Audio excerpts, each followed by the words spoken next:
ఎరుకోత్పత్తి లక్షణము 3. లేని కలగలిగినప్పుడు నానా చిత్రములు సైన్య నటనలు మాయల్. నేనుగులు యశ్వరథములు సేనలు సేనాధిపతులు క్షతపాలకులును. మంత్రులు వేశ్య సతీ సోదరులును.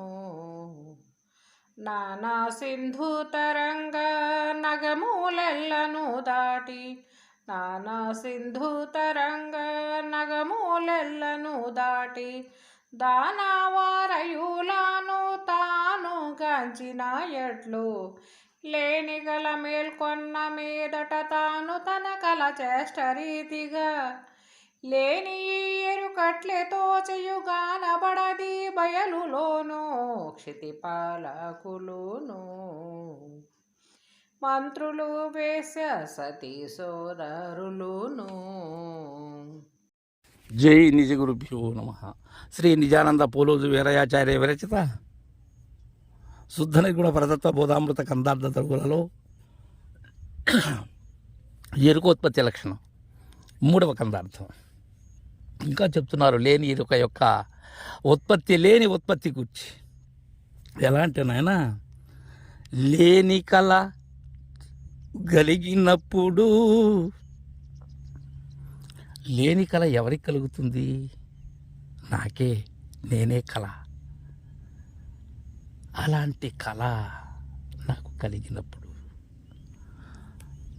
నానా చిత్రములు సైన్య నటనలు మాయల్. కళలో వాస్తవం. ఈ విషయాన్ని గమనించాలి. కళలో వాస్తవమే, మెలకువలో కళ వాస్తవం. తద్విధానంగా ఎరుకలో ఉన్నప్పుడు ఎరుక వాస్తవమే, ఎరుక రహితమై ఉన్న పరిపూర్ణములో ఎరుక అవాస్తవం. అలా గురు మేల్కలో కళ లేనిదవ్వాలి, ఏ కళ లేనిదవ్వాలి. ఇప్పుడు ముచ్చరించేటువంటి మాటలు ఏవైతే ఉన్నావో ఇవన్నీ కళ ముచ్చట్లివి. అయితే ఈ లేని కళ ఏదైతే అది కలిగినప్పుడు నానా విధములైనటువంటి చిత్రాలు, అంతకుముందు చూసినటువంటివి, చూడనటువంటివి ఎన్నో ప్రదేశాలు, ఎన్నిటినో మనం చూస్తూ ఉంటాం, నానా విధములైనటువంటి చిత్రాలు. అలానే ఎందరో సైనికులు, సైన్యం, ఎన్నో నటనలు. ఆ నటనలకి అంతము ఉండదు. మాయా నటనలు.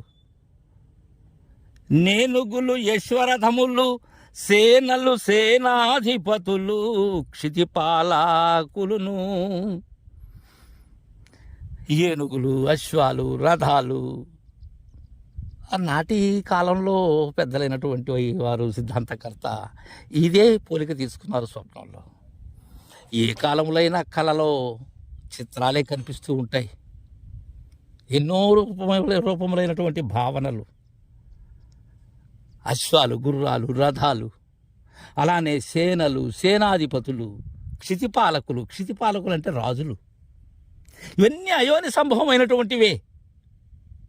ఈ సేనలు, సేనాధిపతులు అన్నీ నీకు కళలో వచ్చేటువంటివన్నీ కూడా అయోని సంభవలే. అయితే ఇది కూడా అయోని సంభవమే శిష్య. నీవు ఏదైతే జాగ్రత్తగా భ్రమ చెందుతూ ఉన్నావో, జాగ్రత్త అని భ్రమ చెందుతూ ఉన్నావో, అది నిజమైనటువంటి స్వప్నం. అది చిన్న స్వప్నం, ఇది ముదురు స్వప్నం. ఇది మేల్కొనాల్సింది. మంత్రులు వేశ్య సతీ సోదరులను. మంత్రులు మనకు ఎన్నో విషయాలు బోధించేటువంటి వారు, ఎన్నో ఉపాయాలు చెప్పేటువంటి వారు కూడా వస్తుంటారు కళలో. అలానే వేశ్యలు, నీకు ఎవరి మీదైతే మరులు, మమకారాలు ఉంటాయో అలాంటి వారు కూడా కళలో వస్తూ ఉంటారు, వెళుతూ ఉంటారు. సతీ సోదరులను, భార్య సోదరులు ఒక్కటని కాదు, మిక్కుటమైనటువంటి విచిత్రమైన వర్తనలన్నీ వస్తూ ఉంటాయి కళలో.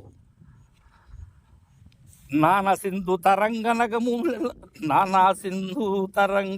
నగమూలెల్లను దాటి దానవారయులాను తాను గాంచిన ఎట్లు. అంటే ఈ నదులు, సింధు, ఆ తరంగాలు, పర్వతాలు దాటి దాన వారయులాను తాను గాంచిన ఎట్లు. ఎక్కడికో సుదూర ప్రాంతాల్లో ఉండే వారి దగ్గరకు కూడా కలలో నువ్వు వెళతావు, వారిని దర్శించినట్లుగా. లేని కల మేల్కొన్న మీదట తాను తన కల చేస్త రీతిగా లేని ఈ ఎరుకట్లతోచి గానబడది బయలులోను. లేని కల మేల్కొన్న పిమ్మట తాను తన యొక్క అప్పటి వరకు పొందిన కల చేష్టలు ఏవి ఉండవు నాయన. తద్విధానంగానే ఈ ఎరుక స్వప్న విధముగా తోచినదే కానీ మరేమీ కాదు. అయితే ఇది ఎక్కడ కనబడదు? బయలులో కనబడదు. ఈ విషయాన్ని మనం గమనించాలి అని తెలియజేశారు. జై గురుదేవా.